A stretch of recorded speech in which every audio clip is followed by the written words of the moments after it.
ผมกำลังจะพาท่านผู้ชมมาคุยถึงเรื่องคลาสรถยนต์นะครับว่า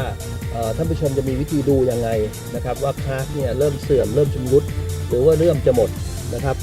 คือง่ายๆนะครับที่ท่านผู้ชมจะต้องดูเนี่ยนะครับคือรถที่ท่านผู้ชมขับอยู่ทุกวันนะครับเหยียบคลาสเข้าเกียร์หนึ่งนะครับเข้าได้นิ่มนวลนะครับ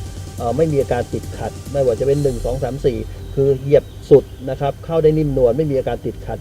หรือเข้าเกียร์ถอยนะครับไม่มีเสียงดังกึบกับนิ่มนวลโอเคเป็นปกติยังใช้งานได้อยู่ในสเต็ปที่2ที่ท่านผู้ชมจะต้องเรียนรู้ก็คือในจังหวะที่เวลาท่านผู้ชมเนี่ยนะครับออกรถไปแล้วนะครับใช้ความเร็วประมาณ60 70 80นะครับแล้วไปอยู่เกียร์3เกียร์4เกียร์5อะไรก็แล้วแต่นะครับ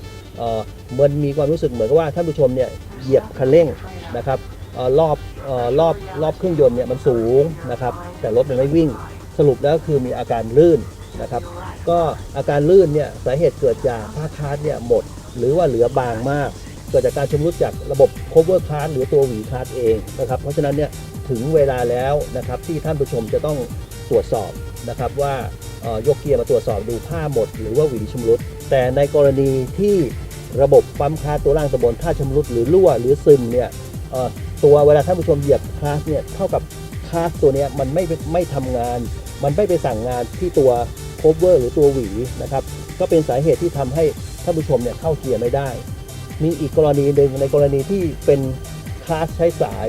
คือถ้าคลาสใช้สายเนี่ยในกรณีถ้าสายขาดหรือสายชำรุดเนี่ยเวลาท่านผู้ชมเหยียบเนี่ยมันจะขาดปึ๋งไปเลยอะไรทำนองนี้ครับหรืออาจจะมีอาการยืดอะไรก็แล้วแต่เนี่ยนะครับท่านผู้ชมก็ต้องตรวจสอบดูก่อนนะครับว่า